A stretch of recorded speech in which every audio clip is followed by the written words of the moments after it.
10,000 तलवारें एक शहर के गिर्द। ऐसी फौज जो अरब ने कभी अपनी आंखों से नहीं देखी थी। अंदर लोग जानते थे इस जंग में जीतने का कोई तरीका नहीं था। फिर एक अजनबी खड़ा हुआ और उसने ऐसी बात कही जो किसी अरब ने कभी नहीं सुनी थी। जमीन में खाई खोदो, दुश्मन को शहर तक पहुंचने ही मत दो। कोई नहीं जानता था यह तरीका कहां से आया। कोई नहीं जानता था यह अजनबी कौन था। ईरान में एक छोटी सी बस्ती में एक नौजवान था जिसका नाम था रोज़बा।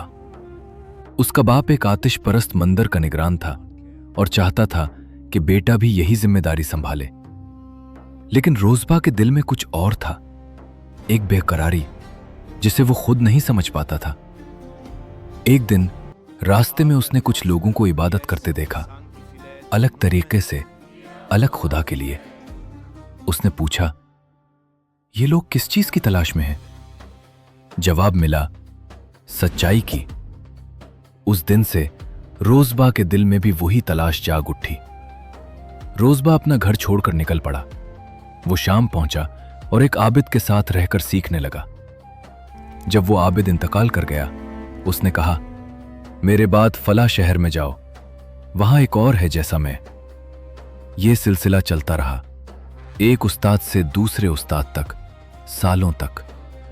आखिरी उस्ताद ने उसे एक राज बताया। एक रसूल अल्लाह आने वाला है।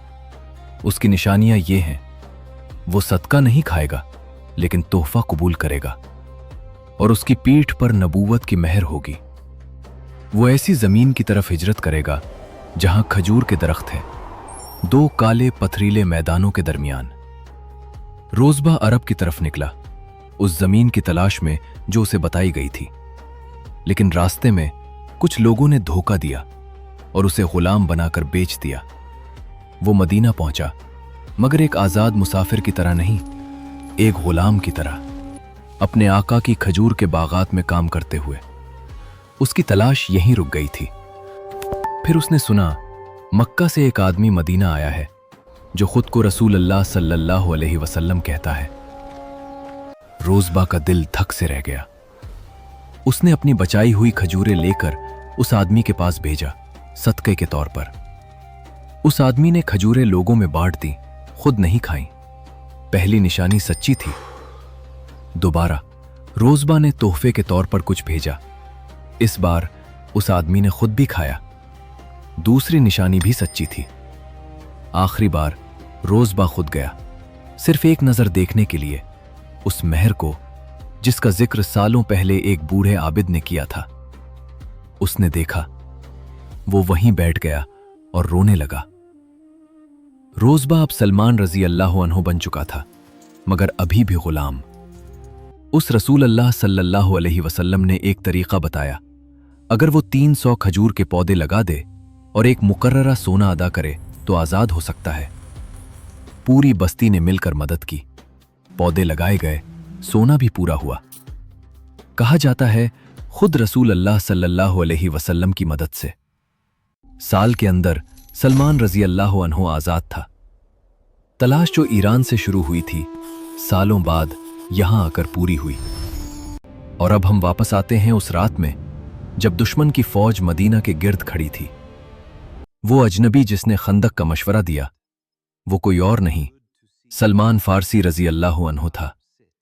ईरान में उसने ऐसी जंग देखी थी जैसी अरब ने कभी नहीं देखी।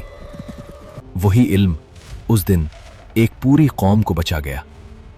खंदक खोदी गई, दुश्मन की घड़सवार फौज उस खाई को पार न कर सकी, शहर बच गया। बाद में जब कुछ लोगों ने सलमान रजी अल्लाह अन्हु को अजनबी कहा, रसूल अल्लाह सल्लल्लाहु अलैहि वसल्लम ने खुद फरमाया, सलमान रजी अल्लाह अन्हु हम में से है, अहले बैत में से। एक आदमी जो अपने ही वतन में अजनबी था, जिसे गुलाम बनाकर बेच दिया, आखिर में वो इंसान बना जिसने पूरे शहर को बचा लिया। उसकी तलाश सिर्फ सच्चाई की नहीं थी, उसकी तलाश ये साबित करती है कभी कभी जो अजनबी लगता है वही असल में अपना होता है।